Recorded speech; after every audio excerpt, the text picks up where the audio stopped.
மொத்தம் 60 கேரட்டுகளாக பிரிக்கப்பட்டது. எப்படின்னு பார்த்தீங்கன்னா, இந்த பொதுமக்கள் வந்து வசதியா உட்கார்றதுக்காக 60 பிரிவுகளாக பிரிக்கப்பட்டது. இதுல 56 பிரிவுகள்ல ஆண்களுக்கும், 4 பிரிவுகள்ல பெண்களுக்கும் பெண்களுக்கும் சொல்லி ஒதுக்கப்பட்டது.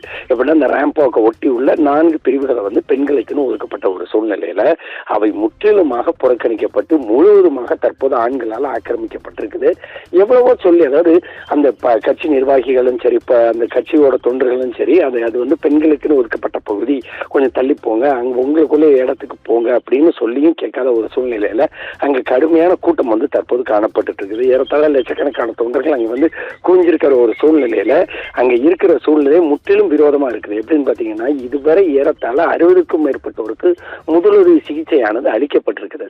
அதாவது தமிழகத்திலோட பல்வேறு பகுதிகளில் 234 சட்டமன்ற தொகுதிகளில் இருந்தும் தலா 15 வண்டிகள்ல வீதம் ஒவ்வொரு சட்டமன்ற தொகுதியில இருந்தும் வந்திருக்கிற ஒரு சூழ்நிலையில அவர்களுக்கு உண்டான அடிப்படை வசதிகளானது செய்யப்படல.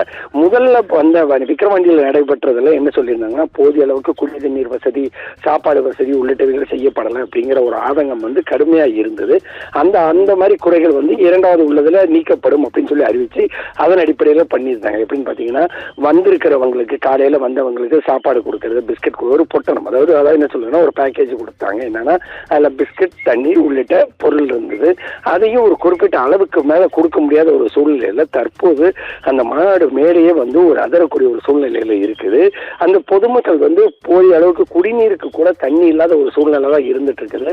முதல்ல என்ன சொன்னாங்கன்னா, வந்திருக்கிறவங்களுக்கு குடிநீர் பிரச்சனை வந்துடக்கூடாது அப்படிங்கிறதுக்காக சின்டெக்ஸ் தொட்டிகள், ஏறத்தாழ 100க்கும் மேற்பட்ட சின்டெக்ஸ் தொட்டிகள் வந்து நாங்க அமைச்சிருக்கிறோம், அவங்களுக்கு தேவைப்படுற நேரத்தில் தண்ணீர் வந்து பிடிச்சிக்கலாம், குடிச்சுக்கலாம் அப்படின்னு சொல்லி அறிவிச்சிருந்தாங்க.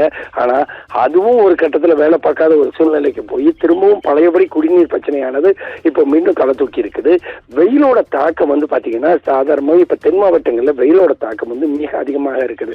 உதாரணத்துக்கு மதுரை, ராமநாதபுரம், விருதுநகர் உள்ளிட்ட பல்வேறு மாவட்டங்கள்ல வெயிலோட தாக்கம் சராசரியாக இந்த ஆவணி மாதம், அதாவது அந்த மழை பெய்யக்கூடிய இந்த மாதத்திலே 100 டிகிரி முதல் 102, 104 டிகிரி வரை போயிட்டு இருக்கிற ஒரு சூழ்நிலையில மதுரையில இன்னைக்கு 103 டிகிரி அளவுக்கு வந்து தற்போது வெயில் அடிச்சிட்டு இருக்குது. இந்த வெயிலையும் பொருட்படுத்தாது அந்த பொதுமக்கள் வந்து, அதாவது அந்த ரசிகர்கள் வந்து குவிஞ்சிருக்கிறாங்க. வெயிலோட தாக்க தாங்க முடியாம என்ன பண்ணிட்டு இருக்கிறாங்க அப்படின்னா, ஒதுக்கப்பட்ட இருக்கைகள் பக்கத்துல உள்ள இருக்கைகளை தலைக்கு மேல வச்சுக்கிறது, அதே மாதிரி பாத்தீங்கன்னா தரையில் அவங்களுக்கு விரிச்சிருந்த அந்த கிரீன் மேட் அப்படிம்பாங்க, அதாவது அதை எடுத்து கிழித்து தன் தலைக்கு மேல் வைத்துக் கொள்வது உள்ளிட்ட பல்வேறு செயல்களில் ஈடுபட்டு இருக்கிறாங்க. இரண்டாவது மாநில மாநாடு முழுமையாக எந்த கட்டுக்கோப்போட, அதாவது முழுமையான கட்டுக்கோப்போட நடத்தப்படும் அப்படின்னு சொல்லி அறிவிச்சிருந்த ஒரு நிலையிலையும் கட்டுப்பாடுகள் எதையுமே, கட்டுப்பாடுகள்ல 70% கட்டுப்பாடுகள் வந்து கட்டுப்படுத்தப்படலை. அதாவது முக்கியமா சொல்லப்படுறதா இருந்தா, கப்பலூர் தொடங்கி அந்த பாரப்பத்து வரை உள்ள சுங்கச்சாவடிகள்ல இலவசமா பயணம் செய்யலாம் அப்படின்னு சொல்லி அறிவிச்சிருந்த ஒரு சூழ்நிலையில நேற்று நள்ளிரவு அந்த டோல்கேட்டுகள்ல, அதாவது வாகனம் வரும்போது அதை மறித்து டோல்கேட் ஃபாஸ்டாக்ல வந்து அந்த காசு எடுக்கிற அந்த பேரிகார்டை இடிக்கிறது, சத்தம் போட்டு போறது, அதே மாதிரி பாத்தீங்கன்னா வாகனத்தின் மேல உட்கார்ந்து அபாயகரமான முறையில பயணம் செய்யறது உள்ளிட்ட பல்வேறு செயல்கள் நடந்துட்டு இருக்குது. அதே மாதிரி பாத்தீங்கன்னா பக்கத்துல உள்ள டாஸ்மாக் கடைகள் பக்கத்துல உள்ள டாஸ்மாக் கடைகள்ல இந்த ரசிகர்களால் ஏற்பட்ட கூட்டத்தை போலீஸ் வந்து கட்டுப்படுத்துற அளவுக்கு வந்தா இப்போதைக்கு இருந்த சூழ்நிலை இருந்துட்டு இருக்குது. அதே மாதிரி பாத்தீங்கன்னா விழாவோட வெயிலோட தாக்கம் அதிகமா இருக்கிறதுனால விழா வந்து முன்னாலே தொடங்கும். அதாவது 3 மணிக்கு கலாச்சார விழாக்கள் தொடங்கி அதன் பிறகு முக்கிய பிரமுகர்கள் பேசினதுக்கு அப்புறம் விஜய் வந்து பேசுவார் அப்படின்னு சொல்லி அறிவிக்கப்பட்டிருந்தது. முன்னாலே தொடங்கும் எதிர்பார்க்கப்பட்ட நிலையில தற்போது வரை வந்து அவர் வந்து மேடைக்கு வராத ஒரு சூழ்நிலை தான் இருந்துட்டு இருக்குது.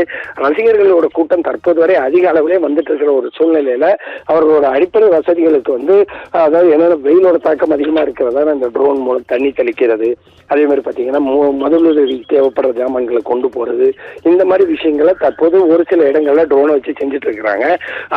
லட்சக்கணக்கான பொதுமக்கள் கூடியிருக்கும் போது ஒரு குறிப்பிட்ட அளவுக்கு தான் அவங்களால பண்ண முடியுது தவிர நிறைய இடங்கள்ல பண்ண முடியாத ஒரு சூழ்நிலை தான் தற்போது வரை நிலவிட்டு இருக்குது. அதாவது விழாவின் மேடையானது 3 மணி அளவுல துவங்கி 7 மணிக்கு முடியும்னு அறிவிக்கப்பட்ட நிலையில ஏறத்தாழ இப்ப வந்து மணி வந்து 3:20 தாண்டியும் இதுவரை வந்து மேடைக்கு யாருமே, அதாவது முக்கிய பிரமுகர்கள் யாருமே வரல.